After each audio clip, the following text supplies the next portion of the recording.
안녕하세요. 김태현 목사입니다. 뚜벅뚜벅 메시지, 오늘의 시편 묵상 36번째. 도대체 나는 믿는 자야, 불신자야? 시편 36편 1절에서 12절 말씀 가지고 함께 뚜벅뚜벅 걸어가겠습니다. 자, 오늘 본문의 내용은 하나님을 내가 믿는 사람인가, 믿지 않는 사람인가, 그것을 점검하는 그런 내용이 되겠습니다. 사람은 하나님이 믿어지느냐, 믿어지지 않느냐로 그렇게 해서 두 부류로 갈라집니다. 도무지 하나님이 믿어지지 않는 사람이 있습니다. 그 사람을 1절에서는 악인 이렇게 부르죠. 듣기 거북하겠지만 사실입니다. 악이 주인 노릇을 하는 사람이라는 뜻이겠죠. 하나님이 계시지 않을까? 하나님이 계시다면 나는 잘 사는 것일까? 이런 생각을 조금도 하지 않습니다. 하나님을 믿으려면 차라리 내 주먹을 믿어라, 그렇게 소리치는 사람. 아무런 두려움 없이 성경책을 찢어버리는 사람. 십자가를 내 동댕이 치고 발로 밟는 사람들. 당연히 하나님께 순종하려는 마음이 전혀 없습니다. 1절 보시겠어요? 마음 깊은 곳에는 반역의 충동만 있어 그의 눈에는 하나님을 두려워하는 기색이 조금도 없습니다. 여러분, 교통신호 어기는 거, 교칙을 어기는 거, 법을 어기는 거, 지혜요, 재미요, 자랑인 사람이 있습니다. 잡히면 재수 없어서 그런 것이고, 법을 어기고도 세상의 법 다 지키고 사는 사람이 있느냐고, 털어서 먼지 않는 사람이 있냐고, 그렇게 큰 소리 치는 사람이 있어요. 똑같은 세상을 살고 같은 형편인데도 하나님을 믿는 사람이 있습니다. 온 우주에 하나님의 사랑이 가득 차 있음을 느낍니다. 그래서 저절로 찬양이 나오는 것이죠. 5절. 주님의 한결같은 사랑은 하늘에 가득 차 있고 주님의 미쁘심은 궁창에 사무쳐 있습니다. 하나님의 사랑이 너무나 놀라워 감사하여 눈물이 날 지경입니다. 7절에 하나님, 주님의 한결같은 사랑이 어찌 그리 같습니까? 사람이 여러분 다 같지 않습니다. 근본은 하나님을 믿는 것이 다른 것입니다. 하나님을 부인하는 사람들의 주장도 나름 일리가 있습니다. 세상을 보십시오. 가난과 질병, 전쟁과 재난을 보면 하나님이 계시다면 이럴 수가 있겠습니까? 하나님이 계시다면 나쁜 일만 골라가면서 하고 다른 사람에게 많은 손해를 끼치던 사람이 세상에서 떵떵거리고 살고, 너무 좋은 사람이, 아직도 젊은 사람이, 할 일이 많은 사람이 갑자기 죽는 일, 그것도 억울하고 불쌍하게 죽는 일이 왜 생기느냐 말입니다. 그러나 하나님이 믿어지는 사람들에게는 이 모순이 문제가 되지 않습니다. 우리가 읽는 시편도 거의 다 고난 속에서 부르짖는 기도 아닙니까? 요셉의 생애를 보십시오. 요셉이 살아가면서 당하는 일마다 고난이었습니다. 다 이해할 수 없는 일들이었습니다. 형들에 의하여 애굽의 종으로 팔려갔습니다. 누명을 쓰고 감옥에 갇혔습니다. 그러나 요셉은 원망하고 불평하지 않았습니다. 그는 오히려 충성되게 일해서 주인의 신임을 얻고 간수장의 신임을 얻었습니다. 고난 중에도 하나님과 늘 함께 하심을 깨달았기 때문입니다. 그는 오직 하나님만 바라보고 살았습니다. 그러다가 바로왕의 꿈을 해몽하게 되지요. 하나님과 마음이 통하는 자가 되어 있었기 때문입니다. 애굽의 총리가 되었습니다. 애굽에 그만한 사람이 없었기 때문입니다. 어떻게 이런 믿음을 가질 수 있습니까? 마음에 생명이 임하였기 때문입니다. 산천이 아름답고 작은 벌레 하나도 신기한 것은 여러분 생명이 있기 때문이잖아요. 생명이 있고 없고의 차이는 엄청난 것입니다. 모든 생명은 하나님께로부터 옵니다. 현미경으로 들여다보면 해충이라도 아름답겠지요. 모기의 바늘, 여러분 너무나 아름답답니다. 그러나 사람이 만든 것들은 아무리 잘 만들어도 곧 흉물스러워집니다. 스스로 움직이고 먹고 자고 대소변을 본다는 것 아름답습니다. 생명체 중에 가장 신비한 것이 인간이잖아요. 그런데 이 몸도 영혼이 살아있을 때, 생명이 있을 때 아름다운 것입니다. 사람이 아무리 귀해도 죽으면 매장을 하거나 화장을 하지요. 우리가 귀한 것은 육신의 생명 때문이 아닙니다. 영혼 생명 때문입니다.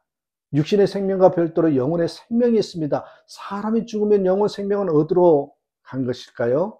답을 가지지 못하고 사는 자는 큰일입니다. 9절, 생명의 샘이 주님께 있습니다.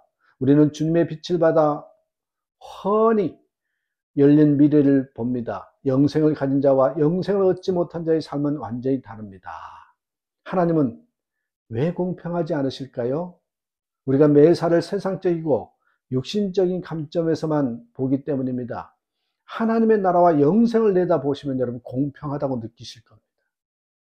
요한계시록 11장 15절에 세상 나라가 우리 주와 그리스도의 나라가 되어 그가 세세토록 왕노릇 하시리로다.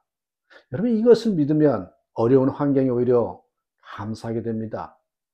자신의 믿음에 대하여 혼란스러운 분들이 있을 것입니다. 도대체 나는 믿는 자인가 아니면 불신자인가? 불신자도 아니지만 그렇다고 믿는 자도 아니라는 그런 느낌에 당황하는 것입니다. 이런 분들은 오늘 말씀에 주목하셔야 합니다. 사람은 하나님이 믿어지는 자와 믿어지지 않는 자 두 부류밖에 없습니다. 여러분은 어떻습니까? 에베소서 2장 1절에 그는 허물과 죄로 죽었던 너희를 살리셨도다. 여러분은 영적으로 여전히 죽은 상태에 있습니까? 아닙니까? 예수님의 속죄의 은혜가 믿어지고 예배드릴 은혜가 있습니까? 그렇다면 이미 불신자의 자리에서 떠났습니다. 생명이신 예수님께서 여러분 안에 들어오셨습니다. 영생을 가진 것입니다. 그렇다고 온 우주에서 하나님의 임재를 느끼고 하나님의 사랑을 노래하지는 못합니까? 어떻게 된 일입니까? 그것은 여러분이 앞으로 누리게 될 그 믿음의 축복이 어떤 것인지 보여주는 것입니다. 우리의 문제는 하나님이 이끄시는 대로 나아가지 못하고 중간에서 머뭇거리는 것입니다. 신앙생활에 있어서 머뭇거리는 것이 얼마나 큰 일인지 알아야 합니다. C.S. 루이스가 쓴 책 중에 스크루 테이프의 편지라는 책에서 이렇게 말합니다. 실로 지옥에 이르는 길은 점진적인 길이다. 즉 급회전도 없고 이정표도 없고 표지판도 없는 부드럽고 완만한 비탈길이다. 지옥 가려면 노력하고 결단하지 않고 가만히 지나면 됩니다. 예수 믿어라, 회개하라, 교회 나가자 하는 말을 들어도 흔들리지 말고 가만 그대로 살다 보면 어느 순간에 여기는 지옥, 여기는 지옥 하는 소리를 듣게 됩니다. 신앙생활도 마찬가지입니다. 새벽 기도에 제자 훈련, 단기 선교 그렇게 해보자고 해도 아무 반응하지 말고 가만히 있으면 영적으로 죽습니다. 불신자인지 믿는 자인지 구분이 안 됩니다. 하나님을 믿는 사람도 믿음이 흔들리는 위기를 겪게 됩니다. 내가 정말 하나님을 믿는 자인지 스스로도 확신이 안 될 순간도 옵니다. 그러나 결코 뒤돌아가서는 안 됩니다. 더 나아가야 됩니다. 그것이 살 길입니다. 어느 사모님은 결혼할 때부터 남편 목사님을 위한 기도 사명을 가지고 살았습니다. 그러나 어느 순간 낙심, 분노가 생기더래요. 남편 목사님의 마음에 쓴뿌리가 너무 강하고 상처가 깊어 도무지 변화되지 않는 것입니다. 결국 기도를 포기하고 도망가기로 결단하지요. 그 얼마 뒤 큰 교통사고를 당해서 전신마비가 되었습니다. 남편 목사님이 대소변을 받아내는 형편이 되었습니다. 그것이 너무 싫었지만 방법이 없었습니다. 그러다가 어느 날 남편과 큐티하면서 하나님에 대한 마음이 열리면서 분노가 다스려졌습니다. 그러면서 깨달았지요. 기도하려고 결혼했는데 정말 기도해야 할 때 기도를 놓아버린 죄가 이렇게 크구나. 그러면서 기도가 수고와 희생인 줄 알았는데 그것이 오히려 얼마나 쉬운 것인가. 기도받는 입장에 있어 보니 깨달아졌다는 거죠. 내 멍에는 쉽고 가볍다. 그 말이 이해가 된 것입니다. 그 후에 남편 목사님이 집회 후에 들어오더니 무릎 꿇고 회개하더랍니다. 남편 붙잡고 울며 기도하는데 소변 마려운 느낌이 들더랍니다. 추위가 사라지더랍니다. 몸의 마비가 풀려가기 시작한 것입니다. 감각이 회복된 것입니다. 예수님을 믿었다면 예수님을 진정 주님으로 왕으로 영접해야 합니다. 예수님이 왕이기는커녕 나는 주님의 음성을 들어보지도 못하였는데요. 여러분 주님의 음성을 이렇게 듣나 저렇게 듣나 여러분 조급해하지 마시기 바랍니다. 주님께 맡기면 됩니다. 주님이 듣게 해주십니다. 우리가 할 일은요 오직 생각을 주님께 집중하는 것이죠. 끊임없이 주님께 말씀드리는 겁니다. 듣는 것은 신경 쓰지 마시고 오직 그것만 하면 됩니다. 어떻게 들리나 의식하면 전혀 안 들리는데 하지 않는 채 지내다 보면요. 주님이 마음에 말씀하셨음을 부인할 수 없이 듣는 일을 경험하게 됩니다. 여러분, 고난의 깊은 바다를 지나고 있는 분이 계십니까? 병상에 누워서 병에 시달리고 계십니까? 사업의 실패로 앞길이 막연하십니까?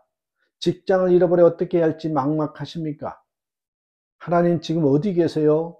당장 이 문제를 나에게 설명해 보세요. 여러분 성급하게 조르지 마시기 바랍니다. 오직 기도하시기 바랍니다. 10절 주님을 사랑하는 사람들에게는 주님께서 친히 한결같은 사랑을 베풀어 주십시오. 마음이 정직한 사람에게는 주님의 의를 변함없이 베풀어 주십시오. 하나님을 믿는 사람은 이유를 알 수 없는 고난을 당할 때 하나님을 부정하는 것이 아니라 오히려 믿음이 더 분명해집니다. 어떤 분은 암입니다. 그렇게 말을 들었을 때 비로소 하나님을 찾고 영생을 구하였다면 여러분 고난이 꼭 저주일까요? 실패가 세상 소망에서 하나님의 나라 소망으로 뛰어넘게 하는 계기가 되는 경우가 된다면 그 실패가 꼭 저주일까요? 바울과 실라가 빌립보 감옥에 수감되었을 때 그 이유를 알 수가 없었습니다. 그들이 한 일이라곤 귀신 들린 여자가 고생하는 것이 안타까워서 예수님의 이름으로 고쳐준 것밖에는 없었습니다. 그런데 그것 때문에 매맞고 감옥에 갇히죠.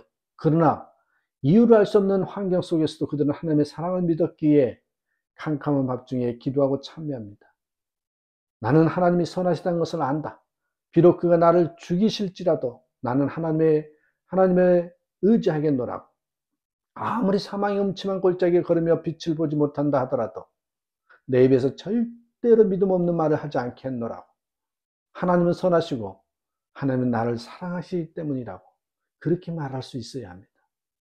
이것이 하나님이 하신 일에 대한 우리의 바른 자세입니다. 이런 자세, 이런 믿음을 소유하는 저와 여러분 되시길 주님의 이름으로 축복합니다. 감사합니다.